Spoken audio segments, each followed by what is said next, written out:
I'm Joe Compton. I'm with Skoda Minotti.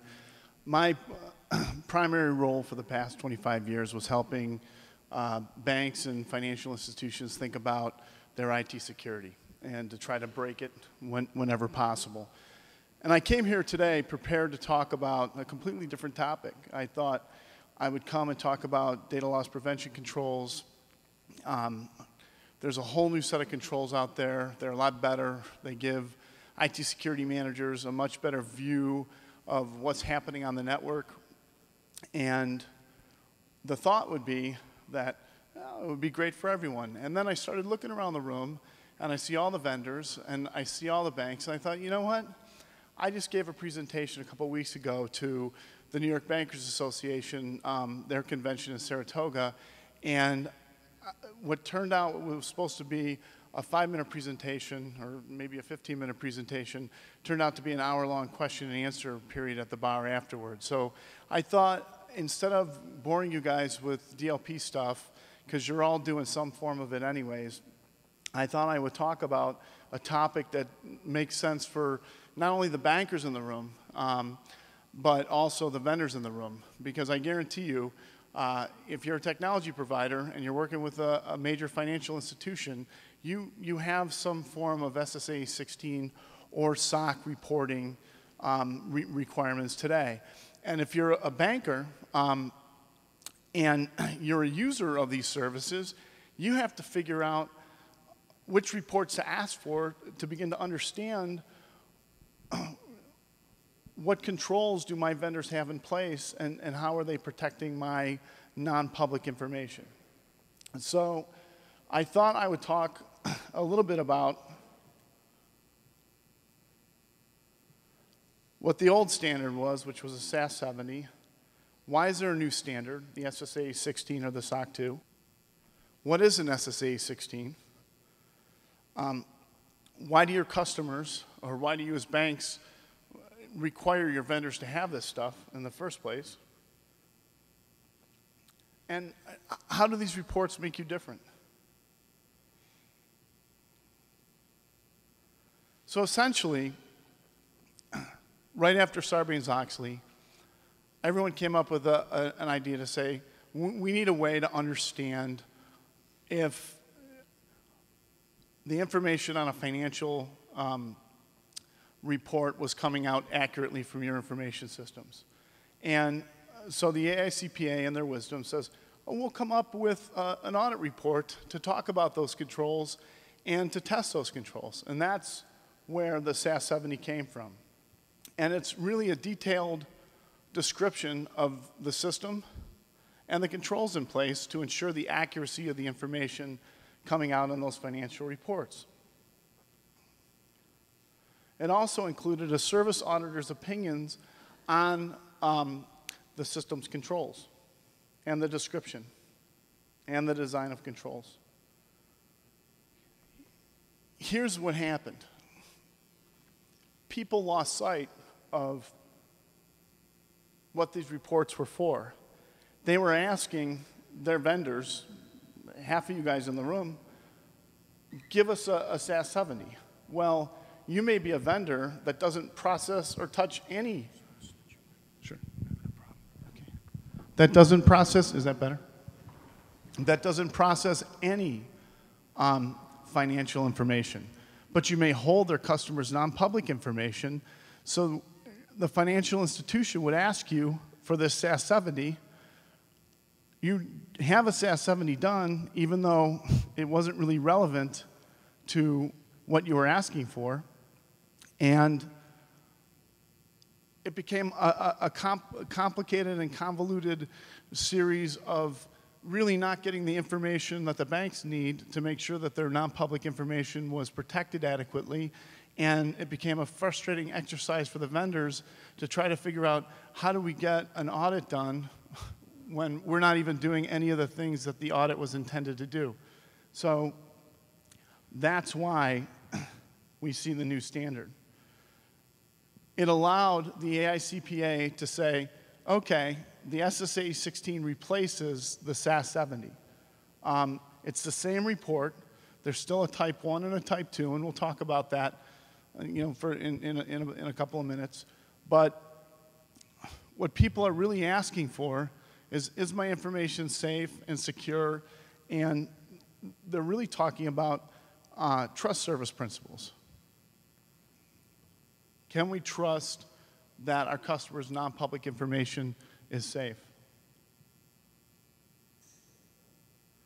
The hope now in our industry, in the accounting industry, is that we can begin to use these audit reports more accurately.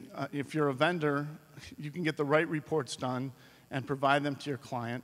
And if you're a bank using these reports, hopefully you'll be asking for the right reports so that, hey, if you have a vendor that you're relying on to make financial decisions, you absolutely want the SSAE 16. But if you have a vendor that does more than that, that touches your non-public information, it's perfectly appropriate for you to ask for the SOC 2 or even a SOC 3 in some instances.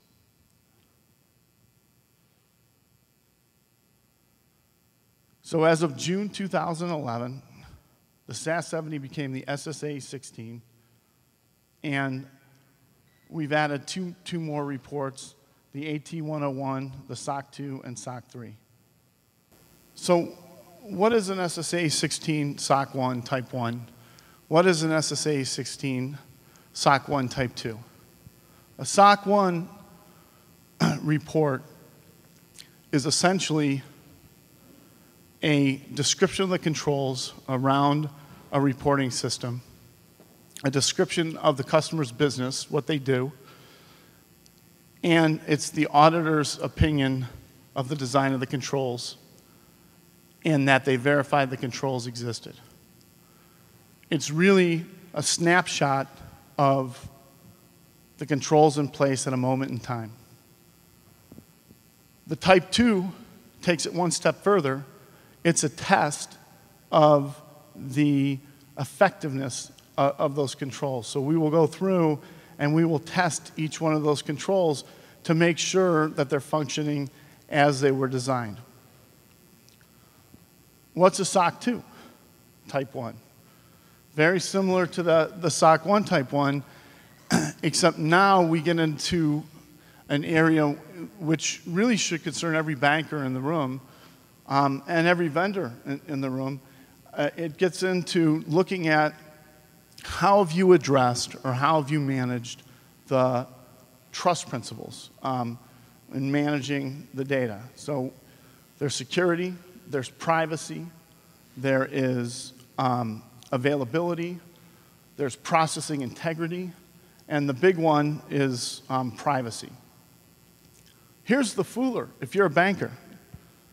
And here's the fooler if you're a vendor. We can issue a SOC 2 for one trust principle. So if you're a banker and you go to your vendor, I need a SOC 2 report, and they come back and they give you a SOC 2 report, but they only talk about availability, but you are also concerned with security and privacy, you might have a problem in terms of, well, wait a minute. I know that you're good on the one trust principle, but I need to verify that you're good on the other trust principles. So in an effort to make things more simpler, I'm afraid the industry has made it a little bit more complicated, and it becomes very complex to navigate around these different audit reports, whether you're on the vendor side of the house or whether you're on the banking side of the house. It becomes a challenge. I have people that will call me up and say, Joe, we'd like you to do an SSAE 16 for us. Give us a proposal on an SSAE 16 Type 2. And before I do that, I'll spend an hour and a half with them on the phone, and I'll figure out exactly what it is that they need, what it is that they want. And if you're on the buying end of this as a vendor and you have to get this work done, if your provider isn't doing that, you may be getting the wrong report. And if you're a banker and as part of your vendor management program, you guys don't go back in-house and start kicking these ideas around to say, we really need to rethink what we're asking each vendor, you could have problems because you're not getting the control reports that you think you might be getting. back on the panel that I was on before, we had talked about what is the most innovative thing that's coming along to, help reduce enterprise risk. And I mentioned, I think it really has to do with better definition of controls and a better understanding of what it is that we want to test for and what it is that we want to govern. We are still light years away from having the same vocabulary, whether you're on the vendor side or whether you're the buyer and you're trying to manage your relationship with your vendors, and communicating effectively in terms of, do I really understand what my vendor's controls are? Do I really understand how my vendor is protecting my non-public information? Do I really understand how, what controls are in place to protect the integrity of the data that's being processed? And it's a challenge, and it's not going away this year. We're taking baby steps to try to fix it. It's not going to go away next year. It's a 5, 6, 7-year fix, but it's all of us kind of working together to make sure that we're talking about the same thing. Then I think we can move forward and really help reduce enterprise risk. Does anybody have any questions? Go ahead. The question was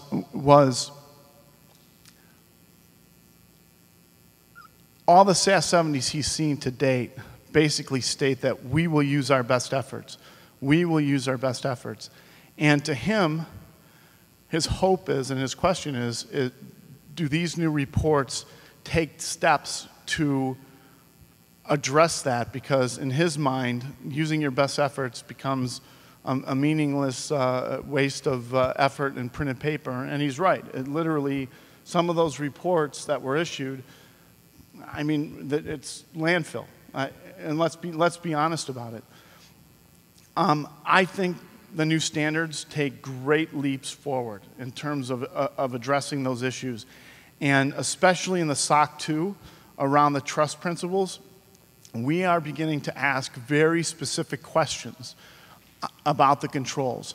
We are having our, quite frankly, the vendors are getting a lot better about implementing and designing controls and testing them before we even get on site to do the work, to do the testing. So it's really, for us, we become an editor of an initial effort that the organization has undergone to have this audit report done. But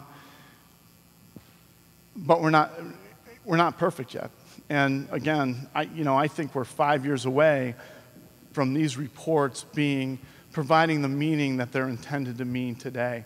And one of the issues is there's a whole myriad of people out there who are providing this service.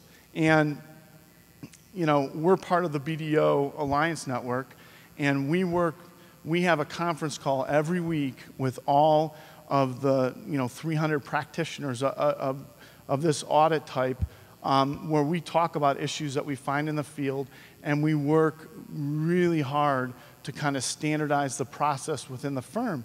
But Deloitte has their way, Ernst has their way. Small practitioners in one-horse towns can issue these reports too. If you're a CPA, you can issue the audit report. And it doesn't, part of the challenge is sometimes you have people that are looking at controls and testing controls. They're young kids. They've never seen this control in action before. So how do you go and devise a test and test it? And it becomes almost a professional ethics challenge, to get out and make sure that you have the right people on the job who have the experience testing the controls, or the right people mentoring and bringing the next generation of auditors up so they can look at these controls and test them adequately. Go ahead. Here's another misnomer that I'd like to at least clear up in this room. There's no such thing as SSAE 16 compliance. There's no such thing as SSAE 16 certification or SOC 2 compliance or SOC 2 certification. It's an audit. It's an audit report. It's basically, here's an audit report that I've had done on my controls. And a type 1, basically, I talk about my business and I talk about the controls that are being tested, or I talk about the 5 security principles or whatever security principles I test for. And here it is, and the auditor's gone in and verified that these exist. Or there's a type 2 where they go through and they actually perform a test of the controls. And the auditors design those tests. The SOC 3, the intended user of that is really kind of an end user in a most generic way. So in a SOC 2 or even the SSAE 16 type 2, you shouldn't be getting that generic language. You should say, this is the control, this is what we tested, this is what we found. Period, the end. And if it's not, if it's not that specific, it's an issue. But in the SOC 3, you may not want to give a limited trading partner all your technical control information, because they could have a leak in their organization, and then all of a sudden somebody knows exactly how you do business and how you're protecting the information. So a SOC 3 is really a sanitized version of a SOC 2, intended to be seen by everybody, saying that, look, we've tested for these 5 security principles, or we've put controls in place to try to address these 5 security principles, and we've had the controls tested, and there were no exceptions, or these were the exceptions, and here's our response to that. And that's it. So you don't have to give away the trade secrets. Was there another question? Go ahead. Yes. The question was, have they expanded the scope to include client considerations? He's gotten clean SAS 70s in the past from vendors who have been turned around and cited by the FFIEC for violations. And it's tough to get me started about the regulators, but I'll try to do it in a nice way, and because a lot of them are my friends and I have to work with them. But I want to pull my hair out when you as vendors in the room, the regulators might come in because you've got a heavy bank processing or bank service side, and they're going to look at your organization. And they may write you up, or they may find fault with how you're handling non-public information. But here's the kick in the pants. Just like if a regulator comes into a financial institution and they make a decision that they're going to shut it down, just like no one really knows what that decision is until they show up with all the boxes and the riot gear. I joke, but that's how they used to do it. When a regulator cites a vendor, they don't share that communication with any of the other banks. And it's a challenge. I remember about 18 years ago, there was an ATM vendor. I went in, they had installed a series of ATMs and about 6 or 7 clients I was doing security tests for. Well, I scanned the IP range. I found all these new IP addresses on the network. So it was sitting on the corporate network. There's about 1,000 branch bank. I saw that port 80 was open. I took a web browser, went to it. It turned out it was the ATM administration panel. That was never locked down. The ATM system was never segregated from the client's network. I went and I had 4 other clients that were using this ATM network. I found the exact same thing. I pick up the phone, I called the regulators. I said, you really got to call these guys, because anybody who's sitting on the bank network has control of that ATM machine. And they never did.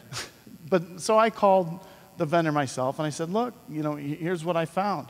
And it still took them, 8 months or 9 months to fix it, because they didn't see it was a problem, because they figured most of the people in the bank wouldn't be able to take a web browser and go to the ATM machine. Now, larger environments are much more locked down today, and those things are tested, but it's the same frustration that I think you deal with these regulatory bodies. They go out and they find a vendor that has significant issues, but yet they'll let you continue the purchase from that vendor without at least saying, hey, look, go ahead and do this, but make sure that this, and this are addressed. So it's the challenge that the bankers face. And go ahead. So My initial reaction, because I have to answer these questions all day long for business development reasons, I would say yes. You know, the challenge is that there's a bunch of different governing bodies that are out there throwing out all different kinds of standards. And in a way, competition is good because it all makes us think about what we're doing. When you really kind of sit down and roll up your sleeves and see what's happening here, I think the reports are actually moving in the right direction. I think we as an industry have a challenge of going out and educating our consumers of these audit reports and kind of working with the consumers of these audit reports to make them better and to make it clearer. There's an overwhelming amount of information here, and it's an overwhelming task to try to get the vendor and the end user on the same page talking, you know, together about this is where I need your control standards to be, or let me see where your control standards are, and I'll tell you if they're up to snuff with what we've built in our organization.